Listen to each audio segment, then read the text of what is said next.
विनालपुरा नामक एक गांव में रजत, नमन, हरीश और राजू नाम के 4 दोस्त रहते थे। ये सभी दोस्त होशियार और चालाक थे। इन चारों में से रजत थोड़ा शरारती था। एक दिन रजत ने अपने दोस्तों को एक अनोखे खेल के बारे में बताया। उसने कहा कि हम सब अपनी अपनी एक इच्छा को एक कागज पर लिखकर एक संदूक में बंद करेंगे और उसे जमीन में कहीं गाड़ देंगे। जब वह इच्छा पूरी हो जाएगी, तब हम उस संदूक को खोलेंगे। सभी दोस्तों को यह खेल बहुत रोचक लगा और उन्होंने रजत की बात मान ली। अगली रात चारों ने अपनी अपनी इच्छाएं लिखीं और रजत के बगीचे में उसे एक संदूक में बंद करके दफना दिया। धीरे धीरे समय बीतता गया और इस बात को 10 साल हो गए। अब चारों दोस्त अपने अपने कामों में व्यस्त हो गए थे। एक दिन रजत ने नमन और राजू को मिलने के लिए बुलाया, लेकिन उसने हरीश को नहीं बुलाया। जब हरीश को यह बात पता चली, तो वह बहुत नाराज हुआ और सीधे रजत के पास पहुंच गया। वहां पहुंचते ही उसने रजत से झगड़ना शुरू कर दिया। तभी हरीश की नजर जमीन पर पड़ी हुई एक संदूक पर गई। वही संदूक जिसे 10 साल पहले दफनाया गया था। हरीश ने रजत से गुस्से में पूछा, तुमने ऐसा क्यों किया? रजत ने कोई जवाब नहीं दिया, बल्कि अचानक उसे धक्का दे दिया और उसके सिर पर डंडे से हमला कर दिया। इससे हरीश बेहोश हो गया।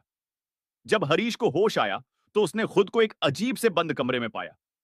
वहां बहुत अजीब सी बदबू आ रही थी। उसने जैसे ही चारों तरफ देखा, उसे वहां 2 लड़कों की लाशें दिखाई दी। यह देखकर वह बुरी तरह डर गया।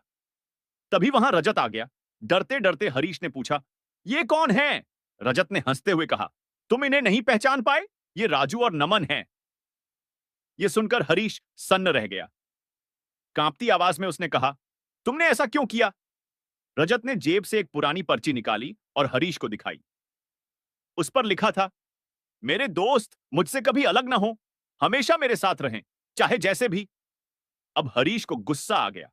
उसने रजत पर हमला कर दिया और दोनों में जोरदार लड़ाई शुरू हो गई। लड़ते लड़ते हरीश किसी तरह उस डरावने कमरे से भागने में सफल हो गया। वो दौड़ता हुआ जंगल के रास्ते बाहर आया और तब तक भागता रहा जब तक सुबह नहीं हो गई। तभी उसकी आंख खुली। यह सब एक सपना था। लेकिन जब वह अपने बिस्तर से उठा, तो उसके हाथ में मिट्टी से सनी वही पर्ची थी। मेरे दोस्त मुझसे कभी अलग ना हो। अब हरीश का चेहरा जर्द पड़ गया। वो समझ नहीं पा रहा था कि यह सपना था या कोई सच्चाई। अगर आप जानना चाहते हैं कि आगे क्या हुआ, तो कमेंट में हां लिखना मत भूलिए। और हां, चैनल को सब्सक्राइब करके बेल आइकन जरूर दबाइए। अगली कहानी कभी भी दस्तक दे सकती है।